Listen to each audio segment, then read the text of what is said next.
2-3 வசனம். கர்த்தர் அவனுக்கு தரிசனமாகி, நீ எகிப்துக்கு போகாமல் நான் உனக்கு சொல்லும் தேசத்திலே குடியிரு அப்படின்னார். இந்த வசனத்தில் தான் நாம் இன்னைக்கு பார்க்க போகிறோம். கர்த்தர் ஈசாக்குக்கு ஒரு வாக்குத்தத்தம் பண்ணுகிறார். என்ன வாக்குத்தத்தம் பண்ணுறாருன்னா, இந்த தேசத்தில் வாசம் பண்ணு, நான் உன்னோடு கூட இருந்து உன்னை ஆசீர்வதிப்பேன், உனக்கும் உன் சந்ததிக்கும் இந்த தேசங்கள் யாவையும் தந்து உன் தகப்பனாகிய ஆபிரகாமுக்கு நான் இட்ட ஆணையை நிறைவேற்றுவேன் என்றார்.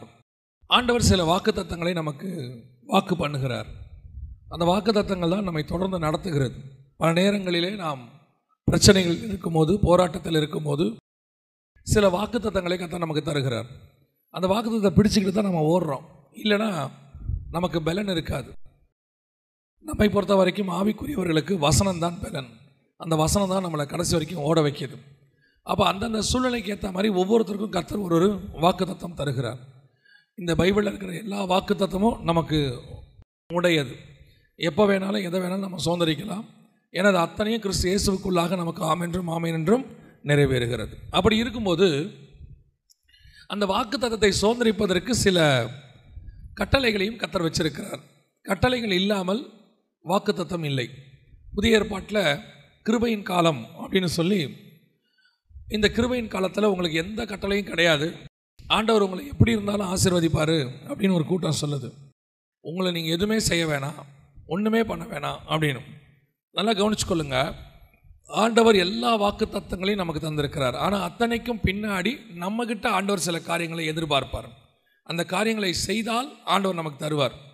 இப்போ பழைய ஏற்பாட்டில் நீங்கள் எடுத்துக்கிட்டிங்கன்னா, இந்த தேசத்தில் வாசம் பண்ணு, இதை நான் உனக்கு தருவேன், நான் காண்பிக்கும் தேசத்துக்கு போ, நான் உன்னை பெரிய ஜாதியாய் மாற்றுவேன். இப்படி ஆண்டவர் ஒவ்வொருத்தருக்கும் ஒவ்வொன்றும் சொல்லிக்கிட்டே தான் வருவார். புதிய ஏற்பாட்டிலையும் அப்படி தான்.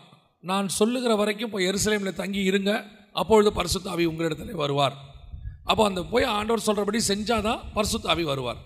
ஸோ அந்த மாதிரி ஒவ்வொரு விஷயத்துலையும் கர்த்தர் சொல்கிறார். இப்போ போய் பவுலுக்கிட்ட சொல்வார், நீ போய் அந்த வீட்டிலே காத்து கொண்டிரு, உனக்கு செய்ய வேண்டியது அங்கேயே சொல்லப்படும். இப்போ ஒவ்வொருத்துக்கு பின்னாடி இதே மாதிரி தான் உங்களுக்கும் எனக்கும். ஒவ்வொரு வாக்குத்தத்தத்துக்கும் பின்னாடியும் கர்த்தர் சில கட்டளைகளை வச்சிருக்கிறார். அந்த வாக்குத்தத்தம் உங்களுக்கு நிறைவேற வேண்டுமானால் அந்த கட்டளைகளை நீங்கள் செய்ய வேண்டும். அது செய்யாமல் நடக்காது. எதுவுமே பண்ண மாட்டேன், எல்லாமே நடக்கும் அப்படின்னா நடக்காது. நீங்கள் சும்மா இருப்பீர்கள், நான் யுத்தம் பண்ணுவேன் அப்படின்னா நீங்கள் சும்மா இருக்கணும்னு அர்த்தம். சும்மா இருக்கிறது ரொம்ப சாதாரணமான விஷயம் இல்லை. நீங்கள் எதுவும் பண்ணாமல் இருக்கணும்னு அர்த்தம். நாம் சும்மாவே இருக்க மாட்டோம், ஏதாவது பண்ணுவோம். கர்த்தர் செய்ய சொல்கிற காரியத்தை செய்யணும். சும்மா இருக்குன்னு சொல்லும்போது சும்மா இருக்கணும். ஆண்டவர் சொல்கிற காரியங்கள் நிறைவேற வேண்டுமானால், இப்போ இந்த ஈசாக்குக்கு ஆண்டவர் சொல்கிறார், இந்த தேசத்தை நான் உனக்கு தருவேன். இது ஒரு நல்ல வாக்குத்தத்தம், நம்ம சுதந்திரிக்கணும். இதெல்லாம் நமக்கும் ஆண்டவர் தரார். ஆனால் இதை சுதந்திரிப்பதற்கு ஈசாக்கு கிட்ட ஆண்டவர் சில காரியங்களை சொல்லுகிறார். அதை தான் நாம் இன்றைக்கி பார்க்க போகிறோம். வாசிங்கள் 26ஆம் அதிகாரத்தில் 1வது வசனத்தை வாசிங்கள். ஆதியாகமம் 26:1 வாசிங்கள். ஆபிரகாமின் நாட்களில் உண்டான பஞ்சத்தை அல்லாமல் பின்னும் ஒரு பஞ்சம் தேசத்தில் உண்டாயிற்று. அப்பொழுது ஈசாக்கு பெலிஸ்தருக்கு ராஜாவாகிய அபிமெலேக்கினிடத்தில் கேராருக்கு போனான். இந்த தேசத்தை சுதந்திரிப்பேன், இந்த தேசத்தில் நீ இருப்ப, இதில் வாசம் பண்ணு எல்லாம் சொல்கிற ஆண்டவர், நான் உனக்கு சொன்ன கட்டளைகள் எல்லாம் நிறைவேற்றுவேன், உங்கள் அப்பாவுக்கு கொடுத்த ஆணையை நிறைவேற்றுவேன் எல்லாம் சொல்கிறாரு. ஆனால் அதற்கு ஆண்டவர் சொல்லக்கூடிய ஒரே ஒரு கட்டளை, இந்த தேசத்தில் நீ வாசம் பண்ணு.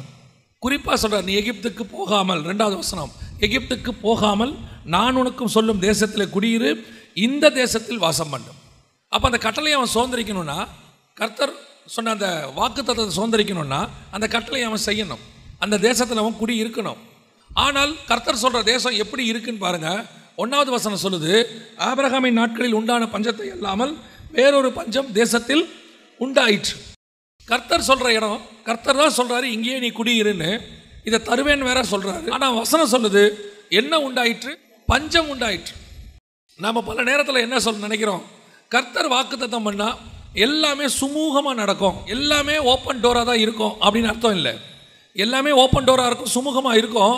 அதே நேரத்தில் சில காரியங்களை கர்த்தர் அனுமதிக்கிறார். அந்த அனுமதியை நீங்கள் கடந்து தான் வரணும். முதல் தடவை எகிப்திலிருந்து கானானுக்கு, மீதியான் தேசத்துக்கு மோசே புறப்பட்டு போனார். அவர் புறப்பட்டு போகும்போது இல்லாத பிரச்சனை. 2வது முறை புறப்பட்டு போகும்போது ஜனங்களை எல்லாம் கூட்டிகிட்டு போகிறார். முதல் தடவை பார்வோனால் விரட்டப்பட்ட போது மீதியான் தேசத்தில் போய் 40 வருஷம் குடியிருக்கிறார். முதல் தடவை போகும்போது மோசேக்கு எந்த பிரச்சனையும் இல்லை. ரெண்டாவது தடவை போக சொல்கிறார், இதே ஜனங்களை கூட்டிகிட்டு கானானுக்கு போன்றார். போகும்போது எவ்வளவு பிரச்சனை பாருங்கள். செங்கடல் வருது, எகிப்தியர் துரத்துறாங்க, அதுக்கு பிறகு கசப்பு வருது, மாறாவி நீர் கசப்பாக இருக்குது, வெயில் வருது, எல்லாம் இருக்குது, எல்லா பிரச்சனையும் வருது. கர்த்தர் தான் வாக்கு பண்ணார், போன்னு சொல்கிறார். நீங்கள் என்ன நினைக்கிறீங்க? கர்த்தர் எனக்கு வாக்கு பண்ணார், ஏன் எனக்கு இவ்வளோ பிரச்சனை வருது அப்படின்னா, அவைகளுக்கு நடுவில் நீ கடந்து போய் சுதந்திரிக்க வேண்டும் என்பதுதான் கர்த்தருடைய திட்டம். கர்த்தர் சொன்னால் எல்லாமே கரெக்டாக இருக்கும், ஆனால் கூட இதுவும் வரும். இப்போ அந்த வசனத்தில் ரொம்ப ஸ்பெஷாலிட்டி என்ன தெரியுமா? அந்த 1வது வசனத்தில் கர்த்தர் சொல்லும் போது அழகாக மென்ஷன் பண்ணுற வார்த்தையை பாருங்கள். ஆபிரகாமின் நாட்களில் உண்டான பஞ்சத்தை அல்லாமல். ஏன் திடீர்னு ஆபிரகாமுடைய பஞ்சத்தை ஞாபகப்படுத்துறாரு? ஆபிரகாமுக்கும் இதே மாதிரி ஒரு பஞ்சம் வந்துச்சு, ஈசாக்குடைய அப்பாவுக்கும் இதே மாதிரி ஒரு பஞ்சம் வந்துச்சு. ஆனால் அவர் என்ன பண்ணார் தெரியுமா? அவர் நேராக எகிப்துக்கு போயிட்டார், தென் திசைக்கு போயிட்டார். எகிப்துக்கு போய் பார்வோன்கிட்ட போய் இது என் தங்கச்சின்னு சொல்லி சாராள, அதற்கு பிறகு புறப்பட்டு வந்தார். ஆனால் அதனால் வந்த விளைவு என்ன? பஞ்சம் வருது. அந்த தேசத்தில் கர்த்தர் வாக்குத்தத்தம் பண்ண தேசம் கானான் தேசம், அங்கே தான் இருக்கிறார். திடீர்னு பஞ்சம் வந்த உடனே புறப்பட்டு நேராக எகிப்துக்கு போயிட்டார். அங்கே போயிட்டு ரிட்டர்ன் ஆகும்போது தான் அவருக்கு ஆகார் கூட வராங்க. ஏன்னா பார்வோன் வேலைக்காரர்களையும் வேலைக்காரிகளையும் கொடுத்தான்னு இருக்கு. அப்போ தான் ஆகார் கூட வராங்க. ஆகார் வந்தாங்க. 16ஆம் அதிகாரத்தில் ஆகார் இஸ்மவேலை பெற்றெடுக்கிறாங்க. இஸ்மவேல் துஷ்ட மனுஷனாக இருப்பான் என்று வசனம் சொல்லுகிறது. கடைசி வரைக்கும், இன்னைய வரைக்கும் இஸ்ரவேலுக்கு துஷ்ட மனுஷனாக, ஆபத்தாக இஸ்மவேல் இருக்கிறான். அதைத்தான் உங்களுக்கு சொல்கிறேன். பஞ்சம் வரும்போது அதில் ஒரு லூப் லைன் தேடக்கூடாது. இதுலேருந்து விடுதலை ஆகிறதுக்கு என்ன பண்ணணும் அப்படின்னு சில நேரத்தில் நம்ம அறிவை யூஸ் பண்ணுவோம். இப்போது நகோமி நம்ம எல்லாருக்கும் தெரிஞ்ச ஒரு விஷயம், ரூத் புஸ்தகத்தில் இருக்குது. இப்போ அவங்களுக்கு பஞ்சம் வந்துச்சு, உடனே கிளம்பி மோவாபுக்கு போயிட்டாங்க. மோவாபுக்கு போய் அங்கே தங்கி தன்னுடைய 2 பிள்ளைகள், கணவன் எல்லாத்தையும் இழந்துட்டாங்க. இப்போ அவங்க பெத்லகேமிலே கர்த்தர் போஷிக்கிறார் என்று சொல்லி திருப்பி மோவாபை விட்டு பெத்லகேமுக்கு வராங்க. இதோட அர்த்தம் என்ன? எங்கே ஆசீர்வாதம் இருக்குதோ அங்கே போகிறது, எங்கே பிரச்சனை இருக்குதோ அங்கேருந்து விலகணும்னு நினைக்கிறது, அந்த இடத்த விட்டு ஓடிடணும்னு நினைக்கிறது. ஆனால் ஆண்டவர் சொல்கிறாரு, நான் உன்னை சொன்ன இடத்துல குடியிரு. நான் உன்னை சொன்னேன்னா அங்கே பஞ்சம் வந்தாலும் நீ அங்கே இரு, நான் உன்னை அங்கே ஆசீர்வதிக்க வல்லமை உள்ள தேவனாக இருக்கிறேன்.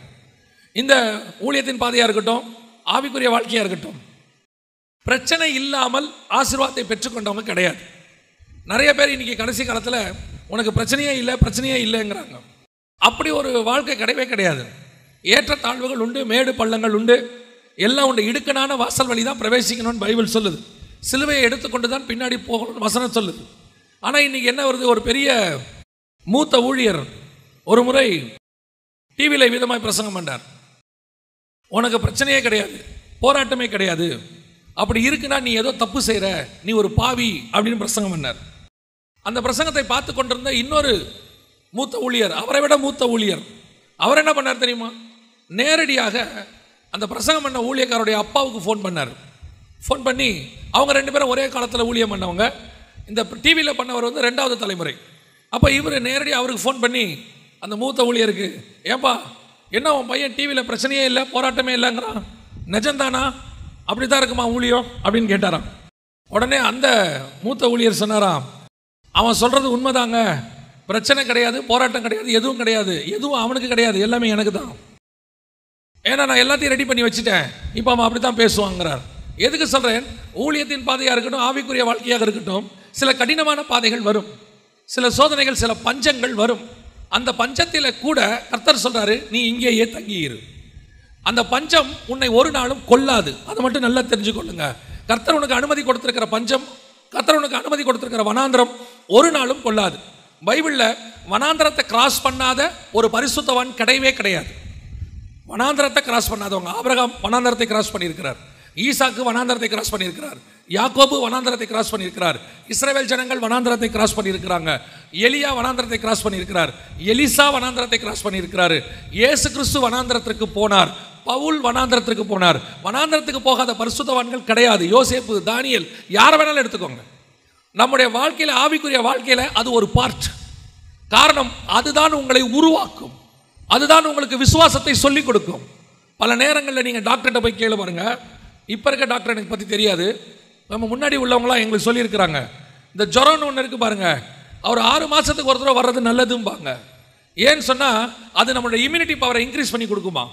சளி பிடிக்கிறது நல்லதும்பாங்க வருஷத்துக்கு ஒரு தடவை. காரணம், நம்ம உடம்புல இருக்கிற எல்லா நீரையும் அது வெளியே கொண்டு வந்துருமா, உண்மைதான்.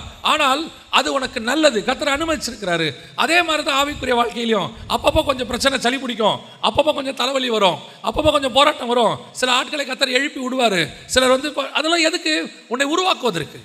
வனாந்தரம் ஒரு நாளும் ஒருத்தரையும் கொல்லாது. யோசிச்சு பாருங்க, வனாந்தரத்தில் இஸ்ரவேல் ஜனங்க போனாங்க, என்ன அவங்களுக்கு தீங்கு வந்துருச்சு நீங்கள் நினைக்கிறீங்க? அவங்க வனாந்தரத்தில் போனதுனால தான் மன்னாவை பார்த்தாங்க, வனாந்தரத்தில் போனதுனால கண்மலை தண்ணியை குடித்தாங்க, வனாந்தரத்தில் போனதுனால மேகஸ்தம்பம் அக்னி ஸ்தம்பம் வந்துச்சு. வனாந்தரத்தில் போகும்போது கர்த்தர் அற்புத அடையாளங்களை செய்கிறார். வனாந்தரத்தில் போகும்போது கர்த்தர் உங்க கூட இருக்கிறார் என்பதை நீங்கள் உணர முடியும். பிரச்சனைக்கு நேரத்தில் வரும்போது கர்த்தர் கூடவே இருக்கிறாருங்கிறத நீங்கள் பார்ப்பீங்க. அதுவே பாலும் தேனும் ஓடுற தேசத்துக்குள்ளே போயிட்டாங்க, மன்னா நின்றுச்சு, அக்னி ஸ்தம்பம் மேகஸ்தம்பம் நின்றுச்சு. இப்போ கர்த்தர் சொன்னார், நீ விதை விதைச்சு நீயே சாப்பிடுன்னாரு. அப்போ வனாந்தரம் என்பது கர்த்தருடைய கரத்தை பார்ப்பதற்கு உதவி செய்கிறது. நாம் அந்த நேரத்தில் திடீர்னு எகிப்துக்கு போகணும்னு நினைக்கிறோம். ஆண்டவர் சொல்றாரு, நீ இங்கேயே தங்கிடு, இந்த இடத்துல இரு. உன்னை ஆசீர்வதிக்கணும்னு நான் முடிவு பண்ணிட்டேனா, எகிப்தில் வச்சும் ஆசீர்வதிப்பேன், வனாந்தரத்தில் வச்சும் ஆசீர்வதிப்பேன், உன்னை பாபிலோனில் வச்சும் ஆசீர்வதிப்பேன், எருசலேமில் வச்சும் ஆசீர்வதிப்பேன். காரணம், இடமல்ல ஆசீர்வதிக்கிறவர் நான் சொன்னால் அது ஆகும். கர்த்தர் அப்படித்தான் உன்னை ஆசீர்வதிக்கிறார். எருசலேமில் ஆசீர்வாதத்தை தாவீதுக்கு கொடுத்த ஆண்டவர் பாபிலோனில் தானியேலுக்கு ஆசீர்வாதத்தை கட்டளையிடுகிறார். மேதிய பெர்ஷியா சாம்ராஜ்யத்தில் நெகேமியாவுக்கு ஆசீர்வாதத்தை கட்டளையிடுகிறார். பெர்ஷியா சாம்ராஜ்யத்தில் எஸ்தருக்கு ஆசீர்வாதத்தை கட்டளையிடுகிறார். கர்த்தர் எங்கேயும் உன்னை உயர்த்த வல்லமை உள்ளவராக இருக்கிறார்.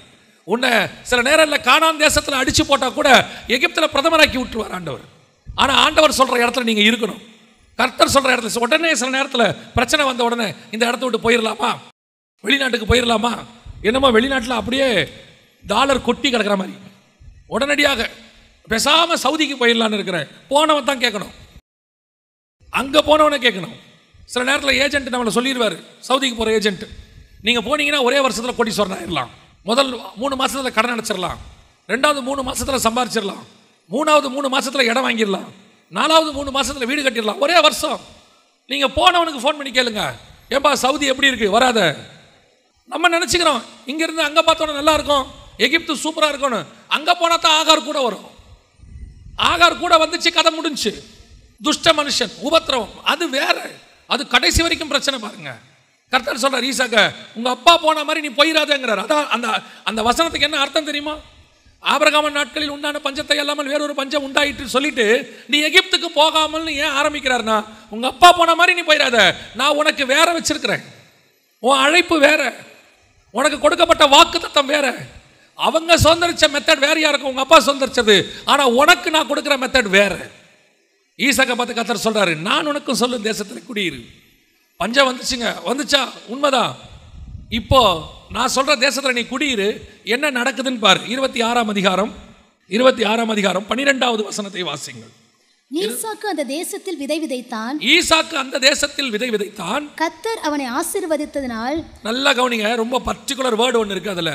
கர்த்தர் அவனை ஆசீர்வதித்ததனால் அந்த வருஷத்தில், எப்படி? அந்த வருஷத்தில் 100 மடங்கு பலன் அடைந்தான். அந்த வருஷம் என்ன இருந்துச்சு? தேசத்துல பஞ்சம் இருந்துச்சு. ஈசாக்கு விதை விதைத்தான், அந்த வருஷத்தில் கர்த்தர் அவனை 100 மடங்கு ஆசீர்வதித்தார். அப்படின்னா என்ன அர்த்தம்? ஊருக்கே பஞ்சம், நீ விதை விதை, உன்னை ஆசீர்வதிக்கிறவர் நான். பஞ்சம் எல்லாருக்கும் பஞ்சம் தான்யா, பஞ்சம் ஒரு மாற்று கருத்தும் இல்லை. ஆனா நான் சொல்ற தேசத்தில் நீ குடியிரு, நீ அங்கே இரு. பஞ்சத்துக்கு நடுவில் உன்னை எப்படி ஆசீர்வதிக்கணும்னு எனக்கு தெரியும். நான் உன்னை ஆசீர்வதிப்பேன், நீ ஓடாத. அந்த இடத்த தேடி ஓடுறது இந்த சிலர் முடிவெடுக்கிறா, பேசாம இதை விட்டுட்டு அங்கே போயிடலாமா, இதை விட்டுட்டு இங்கே போயிடலாமா, எங்கேயும் போகாது. கர்த்தர் சொல்லுகிற இடத்தில் குடியிரு. இந்த கர்த்தர் சொல்ற இடங்கிறது ரொம்ப இம்பார்ட்டன்ட். கர்த்தர் ஒரு இடத்த உனக்குன்னு குறிச்சு வச்சிருப்பாரு. அந்த பர்டிகுலர் பிளேஸ் அங்க இருந்தா தான் ஆசீர்வாதம். ஊழியத்தின் பாதையா கூட இருக்கட்டும், கர்த்தர் உனக்கு சொன்ன இடத்துல நீ ஊழியம் பண்ணு. நீ ஒண்ணுமே பண்ண வேண்டாம், ஊழியம் தானாய் வளரும். நீ கர்த்தர் சொல்லாத இடத்துல விதை விதை, கஷ்டப்பட்டு எவ்வளவும் பண்ணாலும் உன்னுடைய பாடுகள் பிரயாசம் விருதாவாய் போகும். ஆண்டவர் ஈசாக்கை பலி கொடுக்க சொல்லி ஆபிரகாமை கூட்டிட்டு வர சொல்லிட்டாரு. ஆனா ஆபிரகாம் கூட்டிட்டு வந்து எல்லா இடத்துலையும் பலி கொடுக்கல. அந்த 22ஆம் அதிகாரம் என்ன அழகா சொல்லுது பாருங்க. அவன் கூட்டிட்டு வந்து கர்த்தர் தனக்கு குறித்த இடத்தில், அந்த வசனம் பாருங்க, 22:9 வாசிங்க. தேவன் அவனுக்கு சொல்லியிருந்த இடத்துக்கு வந்தார்கள். தேவன் அவனுக்கு சொல்லியிருந்த இடத்திற்கு வந்தார்கள். அங்கே ஆபிரகாம் ஒரு பலிபீடத்தை உண்டாக்கி, அவன் மலைக்கு வந்துட்டான், ஆனா கர்த்தர் சொன்ன இடத்துக்கு வந்து பலியிட்டான். கர்த்தர் சொன்ன இடத்துக்கு நீ வந்து பலியிட்டினா ஏற்கனவே உனக்கு ஒரு ஆடு அங்கே ரெடியாக இருக்கும்னு அர்த்தம். வேற எந்த இடத்துக்கு ஆபிரகாம் போயிருந்தாலும் ஈசாக்குக்கு பதிலாக அங்கே ஆடு இருந்திருக்காது. ஏன்னா கர்த்தர் ஆடை ரெடி பண்ணி வச்சுட்டு தான் ஈசாக்கை கூட்டிகிட்டு வர சொல்லியிருக்கிறார். உன்னை ஒரு இடத்துல ஆண்டவர் இருக்க சொல்கிறாருன்னா உன் தேவைகளை எல்லாவற்றையும் அங்கே ரெடி பண்ணி வச்சுட்டு தான் கர்த்தர் அங்கே இருக்க சொல்கிறார். நம்ம நினச்சிக்கிறோம் என்னங்க இப்படி பஞ்சம், ஆண்டவர் ஏன் என்ன இந்த பஞ்சத்தில் இருக்க சொல்கிறார்? நீ பஞ்சத்தின் நடுவில் இரு, உன் தேவைகளை எல்லாம் சந்திப்பதற்கு கர்த்தர் அங்கே எல்லாம் ரெடி பண்ணி வச்சிருக்கிறார். எல்லாரையும் நீங்கள் பார்க்காதீங்க. எல்லாருக்கும் ஆமாம், எல்லாருக்கும் கேஸ் விலை ஏறிடுச்சு, உங்களுக்கும் ஏறிடுச்சு, எனக்கும் ஏறிடுச்சு. ஆனால் உங்களை என்னையும் வாங்கும்படி கர்த்தர் அதை பலப்படுத்துவார். அல்லேலூயா. நமக்கு மட்டும் கேஸ் விலை குறையாது, பெட்ரோல் விலை உங்களுக்கு மட்டும் குறையாது. கர்த்தர் நமக்கு கொடுத்த பெரிய கிருபை என்ன தெரியுமா? பாக்கெட்டில் பணம் இருக்கோ இல்லையோ, ஆனால் பார்த்தா நம்மளை பார்த்தா பணக்கார மாதிரியே இருக்கும். அது கர்த்தர் நமக்கு முகத்தில் வச்சிருக்கிற ஆவிக்குரிய சந்தோஷம். ஊருக்கே பஞ்சம், ஆனால் கர்த்தர் நம்மளை ஆசீர்வதிப்பார். அந்த வருஷத்தில் பஞ்சம் இருக்கிற அதே வருஷத்தில் அதை விட பெரிய ஆசீர்வாதம் என்ன தெரியுமா? அந்த வசனத்தை திருப்பி வாசிங்க பார்ப்போம்.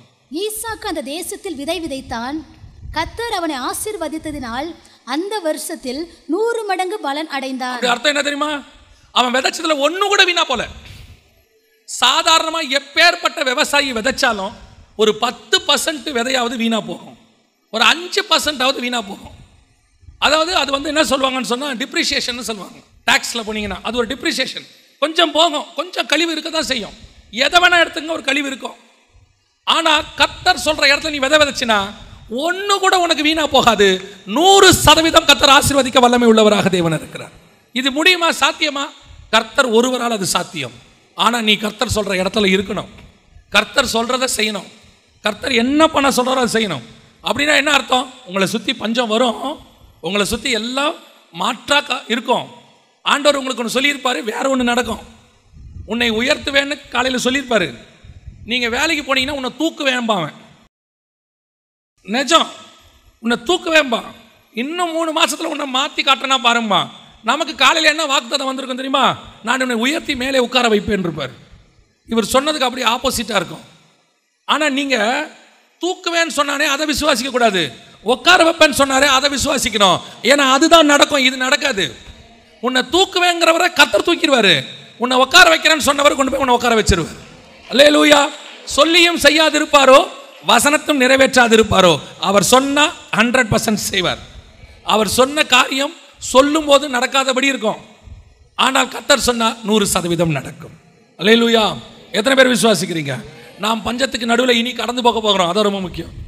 ஆனால் ஒன்று மட்டும் நிச்சயம், எவ்வளவு பெரிய பஞ்சம் தேசத்தில் உலகத்தில் வந்தாலும் கூட ஒரு விதவையின் வீடை கர்த்தர் நமக்கு ஆயத்தம் பண்ணி வச்சிருப்பார். ஆண்டவர் சொன்னாரு, அதுக்கு முன்னாடியே கர்த்தர் ஆயத்தம் பண்ணி இருந்தார். வசனத்தில் எலியா பஞ்சம் வந்தபோது போய் கேரித்தாற்றங்கரையில் தங்கி இருந்தார். காலையிலையும் மாலையிலையும் அவருக்கு காக்கா கொண்டு வந்து ஆகாரம் கொடுத்தது. இந்த செய்தியை அதுக்கு முன்னாடி பல இடத்துல எடுக்க வச்சார், ஒரு 6 மாசமா. நம்ம இது சம்பந்தமே இல்லாமல் எடுத்துக்கிட்டு இருக்கிறோம். இந்த சிச்சுவேஷன் வந்த உடனே கர்த்தர் சொன்னார், நீ தானே பிரசங்கம் பண்ண, இது உனக்கே அப்ளை ஆகும் பாருன்னார். திடீர்னு லாக்டவுன் போட்டாச்சு. நான் அந்த மாசத்துல 4 வாரம் மீட்டிங் கேன்சல். தெரியுமா உங்களுக்கு? ஆண்டவர் சொன்னார், கேரி தாற்றங்கரையில் உட்காந்து சாப்பிட்றதுனா என்னன்னு உனக்கு நான் காட்டுறேன். நீ ஊழியம் பண்ணா உனக்கு வரும்னு சொன்னல, உன் தகப்பன் உன்னை உட்கார வச்சு நான் எப்படி சாப்பாடு போறேன் பாருன்னாரு. கர்த்தர் சொன்னபடியே ஊழியத்துக்கு போயிருந்தாலும் வார வாரம் முடிவில் தான் ஆஃபரிங் கொடுப்பாங்க. ஆனால் அந்த லாக்டவுன் பீரியட் முழுவதும் தினந்தோறும் ஆஃபரிங் எனக்கு காலையும் மாலையும் கர்த்தர் கொடுத்தார். நீ ஓடி நீ சாப்பிட்றல, நீ உழைக்கணும், அதில் எந்த மாற்று கருத்தும் இல்லை. ஆனால் உன் உழைப்பினால நீ சாப்பிடல, என் கிருபையினால நீ சாப்பிட்டுக்கிட்டு நிற்கிற.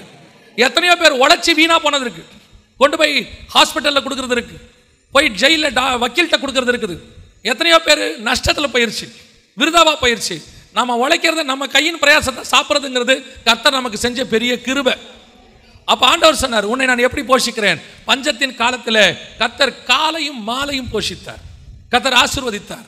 அடுத்து சொன்னார், இந்த காலத்தை தாண்டி இன்னொரு காலம் வரும், பஞ்சம் இன்னும் கொடிதாய் மாறும். கேரி தாற்றங்கரையில் ஆற்றுல தண்ணியே வராது, காக்கா பறக்காது. ஏன்னா காக்காவே பறக்க முடியாத பஞ்சம் வந்துடும். அப்பொழுதும் உனக்கு ஒரு விதவை வீடு இருக்கும், அங்கே எண்ணெயும் மாவும் குறைவுபடாதபடி கர்த்தர் உன்னை பாதுகாப்பான்னு சொன்னார். அதுக்கு தான் சொல்றேன், எவ்வளவு பஞ்சம் வந்தாலும் கவலைப்படாதிருங்கள், கர்த்தர் நம் பட்சத்தில் இருக்கிறார். நம்ம ஏன் கவலைப்படணும்? நம்மளை அழைத்தவர் உண்மை உள்ளவர், கைவிடுறதுக்கு நம்மளை கூட்டிகிட்டே வரல ஆண்டவர். அல்லேலூயா. கர்த்தர் சொல்லுகிற இடத்தில் பஞ்சம் இருக்கும், ஆனால் நீ அங்கேயே குடியிரு. கர்த்தர் உன்னை 100 மடங்கு ஆசீர்வதிப்பார். அல்லேலூயா.